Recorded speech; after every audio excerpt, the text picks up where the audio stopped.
Hey everyone, welcome to Geekdom Forecast. We're gonna talk about the new Flash movie.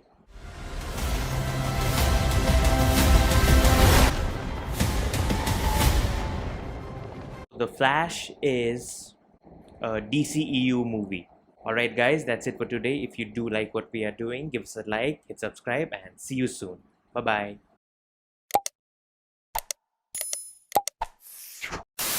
Nah, I'm just kidding. That's not how I would want to do this video, but I wish that's how I would want to do this video. Be careful what you wish for, punk. So normally whenever I talk about a movie, series or any kind of comic book or a video game, I usually have a script with me. I try to even out how I would want to say things, and you, the viewer, can also have decent experience in watching the video. This movie for The Flash, I was like, okay, what do I need to talk about here? Because it's just another average as hell superhero movie. No, God! Growing up watching the Justice League animated series, and Flash was one of my favorite heroes. Honestly, this just sucks. And for a long time, I so wanted a Flash movie. I remember this Flashpoint inspired storyline was confirmed way back in 2017, and a Flash movie within the DCEU was confirmed in 2014. And it took us a long time to get here. What did we get? Oh boy. Flashpoint is one of the greatest superhero comic book stories ever, and even the animated film is like really good. The Flash goes back in time to save his mother, and in turn he creates a different timeline altogether where Superman doesn't exist. He is a government experiment. Thomas Wayne is Batman, and Aquaman and Wonder Woman are having a World War III. Do for the good of all. As do I. And they gave us a multiversal take on this movie, where basically the Flash saves his mother, creates a different universe where Michael Keaton is Batman. At first I was quite shocked, why would they want to pick Flashpoint as an inspiration for the first Flash movie? A lot of DCU movies weren't even that well established that we needed a Flashpoint movie. And no, not at all. I didn't like this one. I didn't like this movie. It's not good. It's not good. I thought this would be a perfect tribute to the Tim Burton Batman movies, but Michael Keaton is one of the least interesting things about this movie. It's like he just gave up in between. He wasn't even interested to be in the movie. He was just there. That's all. And quite boring screen presence. But Ezra Miller was great as Ezra Miller's rendition of Barry Allen.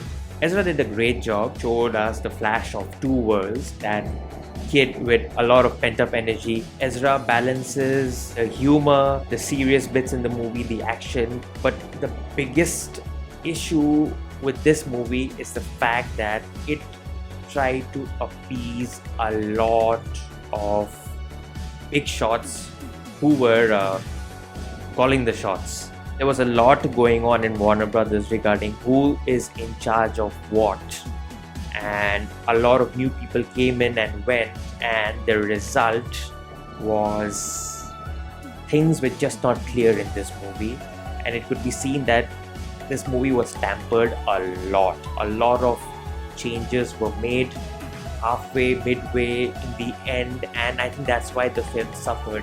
I think we would say the same for Black Adam, Shazam as well, because these three movies were really affected by all the backstage drama that was going on. This honestly feels like a Saturday morning cartoon version of the Flashpoint storyline. And don't get me wrong, you don't need to be Dark and gloomy every time. You can still have fun. You can still have a lighter take on the Flashpoint storyline, but it was a half-assed approach.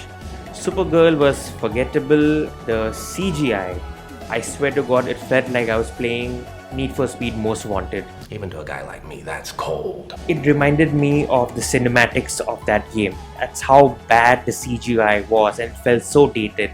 And a movie like Flash, which involves a lot of special effects, it just threw me off completely. As soon as the movie starts, I wanted to see how they would achieve Flash running extremely fast through the Speed Force, and the CGI was such a letdown, such a huge letdown that I couldn't enjoy myself.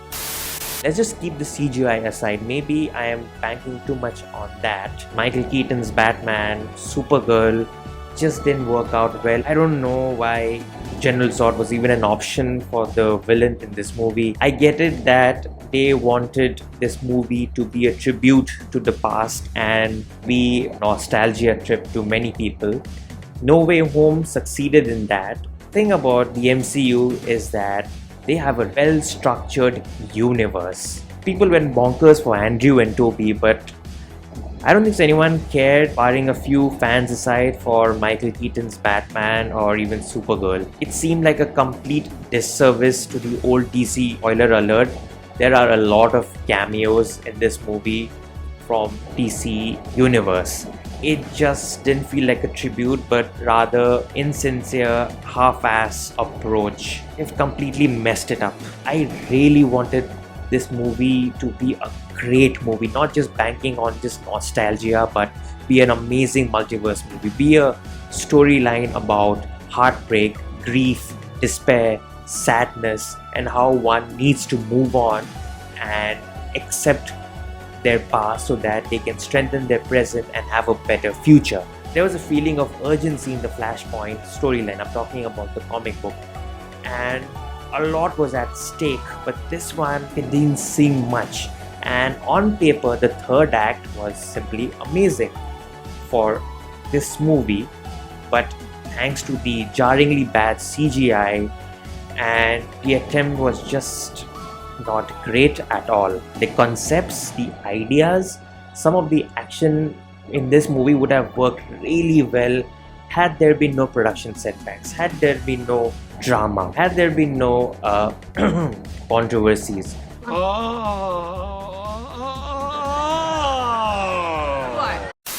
And it's no surprise that The Flash is bombing in the box office because the audience did not have something to root for. The DCEU's history with the audience is not something which is really strong, and the audience are not fully banking on the DC brand of movies because things just start and then it stops again, and then a new director comes in, and then you have a director's version of Justice League, and then that universe is again stopped, and again after that Black Adam comes in, and then Superman is back again, and then he's not back, and then Black Adam gets cancelled, and then James Gunn announces a new batch of DC movies, which I am excited for personally. It just kills all the movies that are currently in production or gonna be coming out soon. I think Aquaman and the Lost Kingdom, that's gonna bomb as well. If you really want an amazing multiverse movie, look at Across the Spider-Verse, look at Everything Everywhere All at Once. The multiverse was just a facet in the movie, whereas they even tackled bigger themes which were central to the character and overall character development. Things are really not connected in the DCEU. I mean, what movies can we say are canon? What is not canon? At least Marvel did that in the first 3 phases really well. Oh, this is an incomplete movie. It didn't feel like this was a good send-off to Ben Affleck. It's just so disheartening. Just for the heck of it, I'm gonna rate it a 5. If you want some really good material for The Flash, I mean, you got the first 2 seasons of Flash that was simply amazing. You have the classic comics, you have The Flash of Two Worlds, you have the Flashpoint Paradox, again, the comic book and the animated movie, and that's simply superb. I would suggest that you check out the animated movie. Alright guys, see you soon. Bye bye. Maybe next time I'll be in a better mood.